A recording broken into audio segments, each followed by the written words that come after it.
Hello everyone, this is Patricia again. I wanted to talk to you a little bit about my experience with my first week of braces.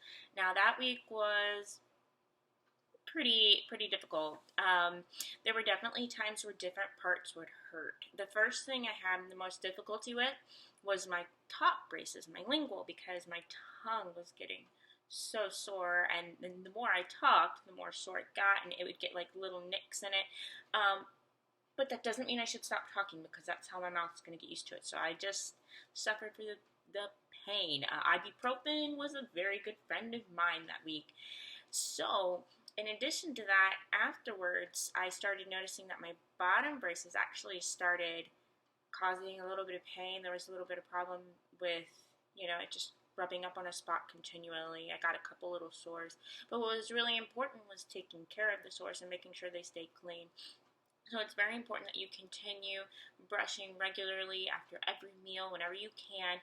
And in addition to that, you want to make sure you're using your flosser or regular floss, whatever it is you use to keep your teeth clean, and making sure you take care of it. The orthodontic wax is really great because if I did get a sore spot, I could put the orthodontic wax on it, and that usually would at least keep it from hurting more. And then I would use a lot of really good antiseptic mouthwash to keep the sores clean.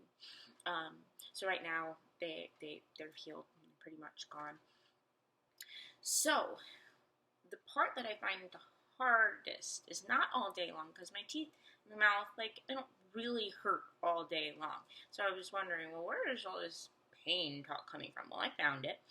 Again, every time you bite or chew, when your teeth touches things, that's when it really starts to ache and hurt, and like you could feel it all the way through your bones.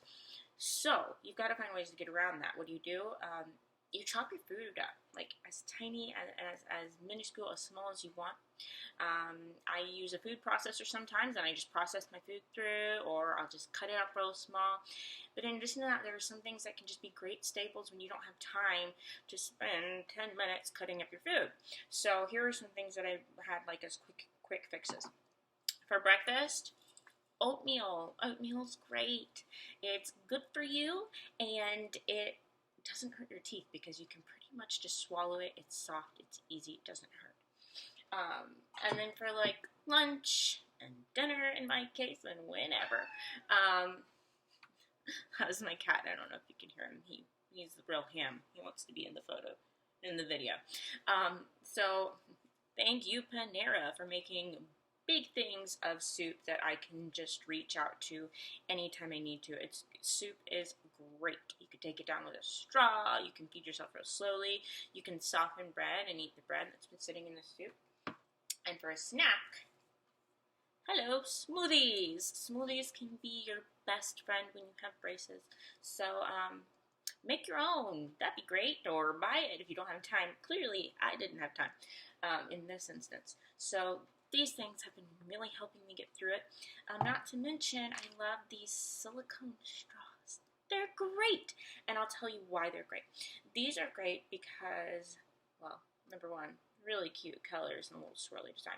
But on top of that, they're just silicone, you can just, stick it in your pocket, and then when you take it out, it goes immediately back to shape. So that way, you can use these when you're drinking tea or coffee, which I'm still doing. I know they stain, but it helps to use the straw to prevent the staining. That, and if things are super hot or super cold, they're going to affect your teeth, and you can use this to help prevent things from touching your teeth as much as possible. They're really great. I keep one in my purse. I keep them in the kitchen, and that way I just always have a straw in case I need it. I can use the straw for the soup, for the smoothies, not really for the oatmeal, but anything else like that. So that's been the tale of my first week with braces. I really hope that it benefited you in some way to know what my first week was like. Keep tuning in and see how things go.